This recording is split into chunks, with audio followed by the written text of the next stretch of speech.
Sir বাইদেউসকল, অহাকালিৰ পৰা ৰাজ্যত 7:30 পৰা বিদ্যালয়ৰ পাঠদান আৰম্ভ হ'ব। ইতিমধ্যে বহুতো জিলাৰ পৰা জাননী প্ৰকাশ পাইছে, আমি সেয়া পোনে লৈ আহিছোঁ। এয়া চাব, প্ৰথমতে এয়া চাব আপোনাৰ, আমি আপোনালোকক কাছাৰ ডিষ্ট্ৰিক্টৰ আগত দেখুৱাবলৈ ওলাইছোঁ, তাৰপিছত পৰ্যায়ক্ৰমে আন জিলাবিলাক দেখুৱাম। কাছাৰ জিলাত LP স্কুল আপোনাৰ 7:30 পৰা 12:15 খোলা থাকিব। UP স্কুল 7:30 বজাৰ পৰা 12:45, আনহাতে হাইস্কুল 7:30 পৰা 1:15 খোলা থাকিব।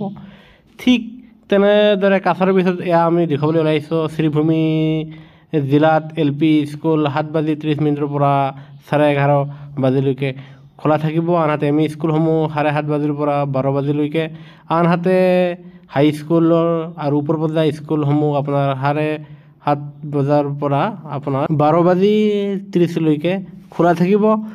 আৰু তাৰ লগতে হাইলাকান্দি জিলাৰ আমি খবৰ পোৱা মতে 7:30 পৰা এই আপোনাৰ এই কাছাৰ আৰু এই শ্ৰীভূমিৰ দৰে বন্ধ ৰাখিব, কিন্তু এতিয়ালৈকে জাননীটো প্ৰকাশ পোৱা নাই। জাননীখন আপোনাৰ টাইপ হৈ আছে আৰু সন্ধিয়াৰ আগে প্ৰকাশ পাব। আনহাতে আশা কৰা গৈছে যে এই তিনিখন জিলাৰ বাদেও ৰাজ্য চৰকাৰৰ অধীনৰ অসমৰ আন জিলাসমূহৰো সন্ধিয়াৰ ভিতৰত যেতিয়া আপোনাৰ স্কুলৰ টাইম 7:30 পৰা প্ৰকাশ পাব, আপোনালোকে পোনে আমাৰ চেনেলৰ যোগে সেয়া পাবলৈ সক্ষম হ'ব।